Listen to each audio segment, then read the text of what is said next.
بسم الله الرحمن الرحيم والصلاة والسلام على أشرف المرسلين. Mes chers compatriotes, assalamu alaikum, Azul Flaoun. Le 12 juin prochain, l'Algérie a rendez-vous avec son destin. Vous aurez à élire vos représentants pour siéger à l'Assemblée nationale populaire. C'est un moment important pour la citoyenneté et la démocratie de notre pays. Vous le savez, notre pays se trouve à la croisée des chemins de son histoire. Les difficultés et même la colère sont là. Mais le désir et la volonté d'agir pour que notre nation retrouve le sens du progrès sont puissants. Avec le temps des crises vient toujours le temps du devoir à accomplir et des responsabilités à assumer. J'ai vu, j'ai entendu, j'ai écouté et j'ai échangé avec beaucoup d'entre vous. Nous rêvons tous d'un véritable changement au profit de l'intérêt collectif. Un changement où les mots se traduisent enfin en actes. C'est animé de cette ambition, celle de servir notre nation, notre communauté, que j'ai décidé de vous proposer ma candidature en tant que député des Algériens établis en France. Depuis plusieurs années, je suis engagé dans divers mouvements associatifs et politiques afin d'être au plus près de notre diaspora.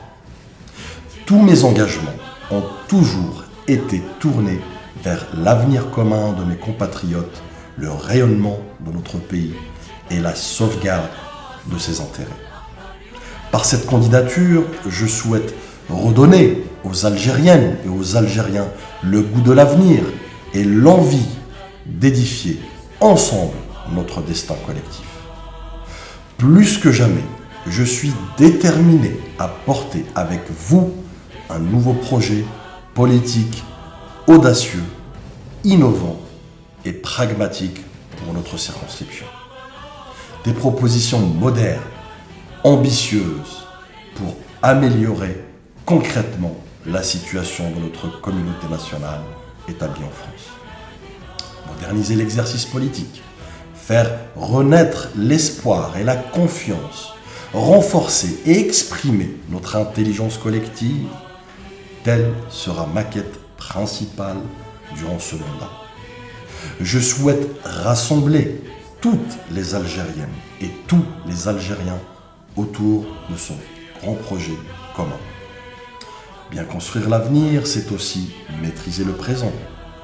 Pour ce faire, l'union est essentielle pour vous défendre. Pour faire de ce programme une réalité, j'ai besoin de votre confiance, de votre soutien et de votre engagement citoyen. Je crois en l'Algérie. Je crois au changement, dans la cohésion et l'unité de notre nation. Je crois en notre communauté, en ces femmes et ces hommes capables de relever tous les défis, présents et à venir. Cette élection est décisive. Votre vote écrira l'histoire et dessinera l'avenir. M'élire député, c'est faire le choix de construire ensemble, de construire durablement. Tahia al-Jazair, al-Majd wal-Khouloud li shuhadaina al-abrar.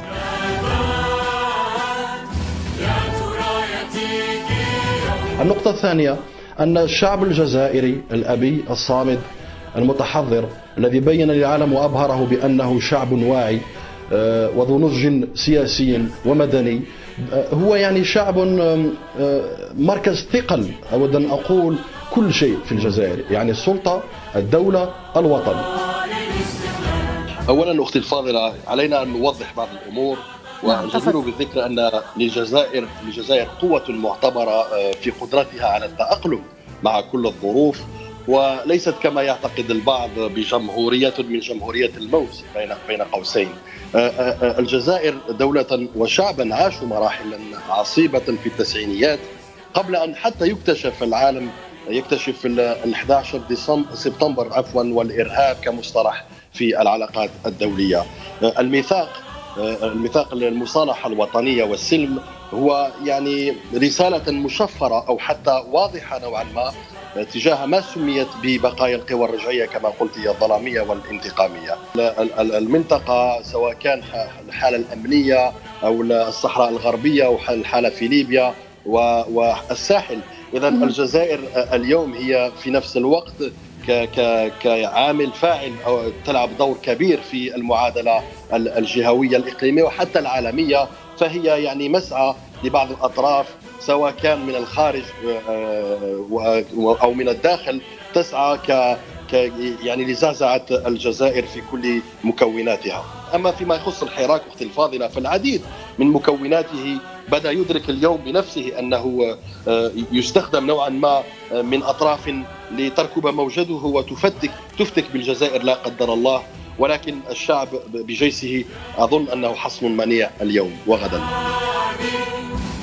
Actually, it's a diplomatic interfaces, but we need to clarify some points.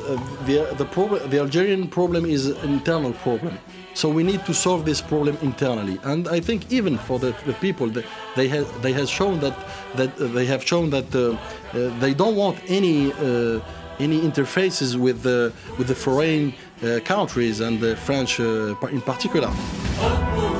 Bonsoir, merci d'être avec nous en direct sur RT France.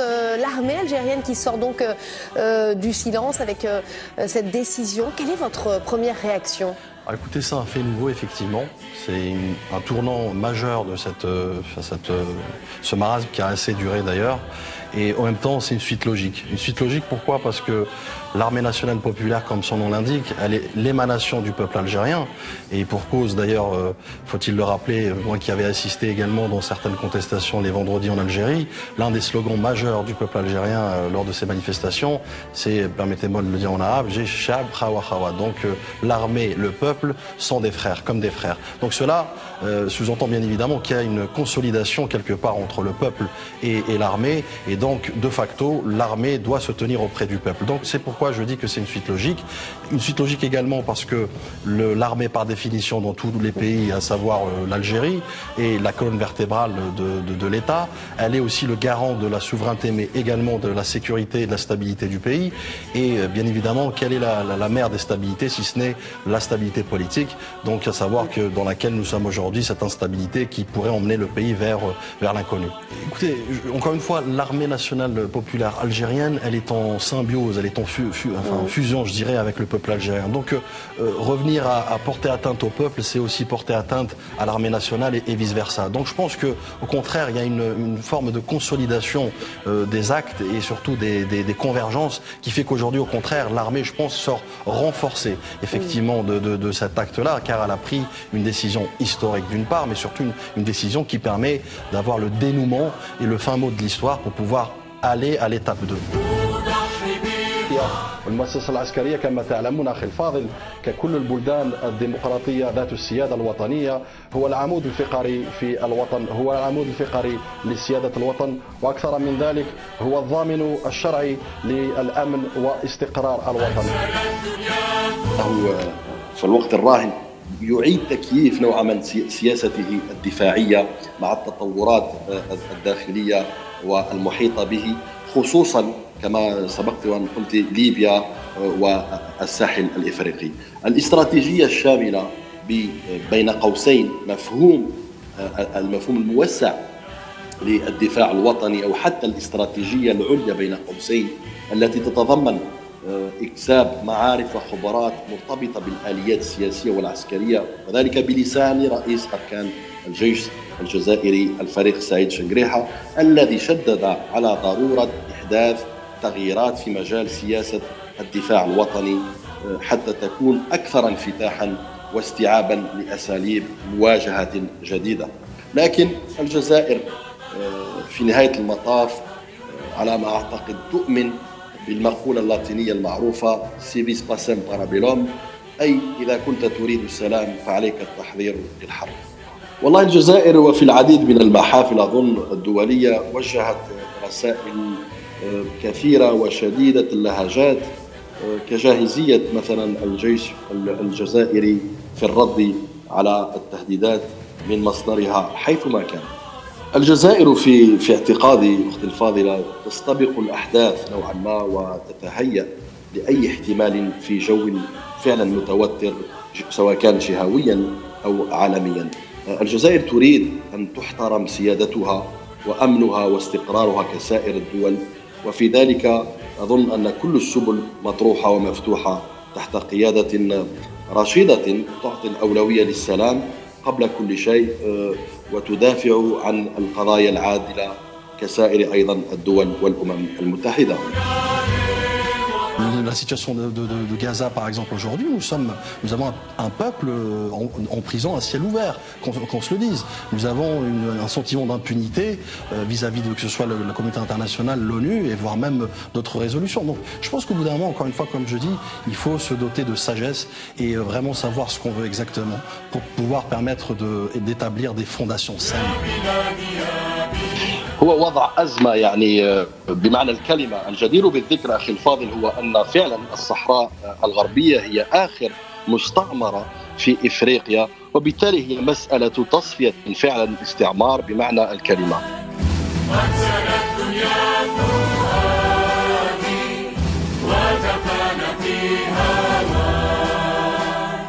كل شيء فيك